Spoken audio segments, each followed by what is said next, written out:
الحمد لله رب العالمين الرحمن الرحيم مالك يوم الدين إياك نعبد وإياك نستعين اهدنا الصراط المستقيم صراط الذين أنعمت عليهم غير المغضوب عليهم ولا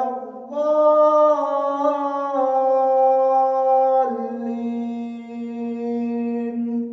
آمين. ألم تر كيف فعل ربك بأصحاب الفيل ألم يجعل كيدهم في تضليل